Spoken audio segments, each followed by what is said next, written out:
Good afternoon, 8th and ninth science class. We are ready for a study guide today. How'd you make out yesterday with that big, long reading lesson? Did you study that color combination well? That's pretty important when you combine those colors and what you come up with. Let me see how to say this. It's going to be needed for today's work. You will need to know some of that combination. And another, oh yeah, did you do the experiment? I forgot to ask you, that experiment was vital. Matter of fact is, if you pulled that paper away and the cross you saw then will help you doing number 19 today in study guide. Study guide 19 says that if you can't see red, okay, remember your eye cones, the red cones got tired of sending red signals to your brain, and so they just quit, and your brain just assumed that it was continued red, and you quickly jerked that paper away, and you looked at that white piece of paper, and it was still sending red, and it didn't quite work as fast as what you jerked the paper away. And what'd you see? I ain't gonna tell you. And if you didn't do the experiment, you got to do the experiment now to do number 19, or you won't know what color to put down. And then, there's two questions in 19, but that'll get your first question.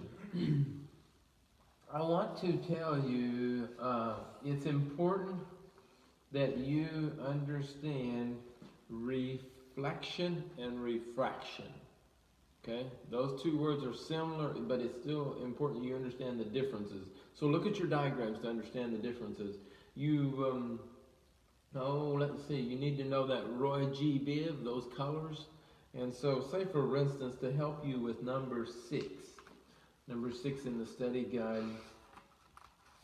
talks about that one, and it says how then order the following colors in terms of increased wavelength: yellow, orange, violet, yellow, green. In other words, list the colors corresponding to the smallest wavelength first, and end with the color that corresponds to the longest wavelength.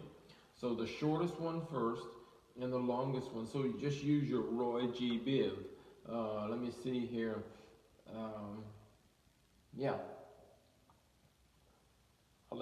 I'll let you figure out which one's the longest, which one you start with, and which one you end with. You can turn back and look at your picture on your diagram. You will need to know that for future needs as well.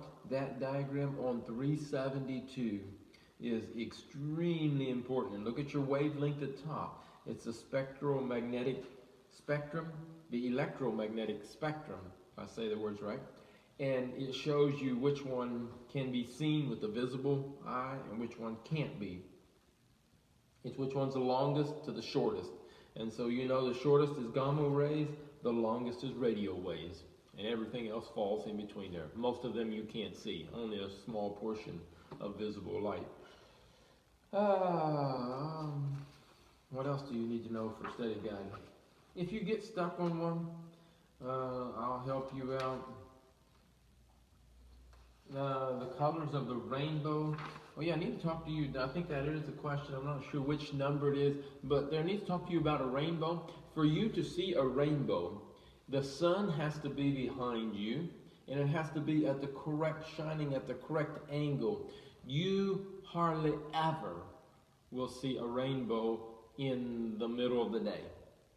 Okay? When the sun is shining straight down from above, well, maybe if you look straight up, you would see a rainbow. No, then the sun would need to be behind you.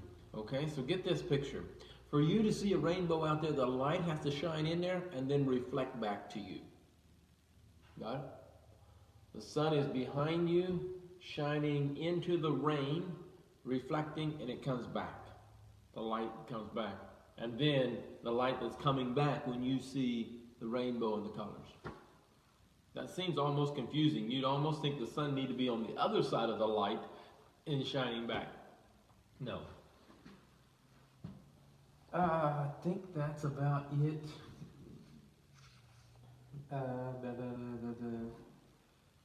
Yeah. Study you only have 2 words. And on number 2 is hard. Number 2, it asks the question that if you can describe that And I think I will just help you with that one. Explain the wave theory of light, the particle theory of light, and the quantum mechanical theory of light. Okay.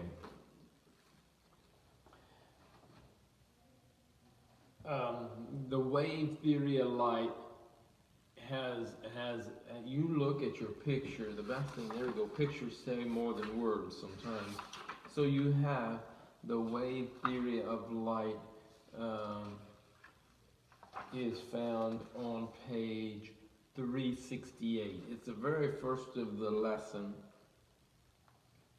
and you see how it's oscillating. It's turning, and it's like two waves rotating in each other, and yet you have segments. So the particle theory of light is like it emits little things, and yet you say it's one wave turning, oscillating, sending light. The magnetic field oscillation. So if you look at that picture and if you think about it, it kind of has the book I think calls it a double nature. It's got the waves and yeah, it's got the particles. And so it's a little bit confusing, okay? It's not like the waves that do like this, that are connected, and yet they are. And yet they're separate particles being sent. It's one of those things that's hard for scientists and for us, anybody, to turn and to give a visual explanation of it. So number 2, you are to do that.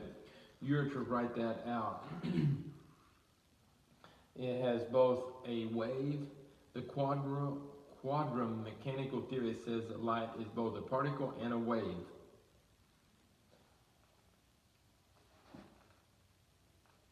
And the first one is, when it talks about the particle theory, that's like the protons. The protons are emitting little bursts of light. And the other one says it's doing both of them, the mechanical.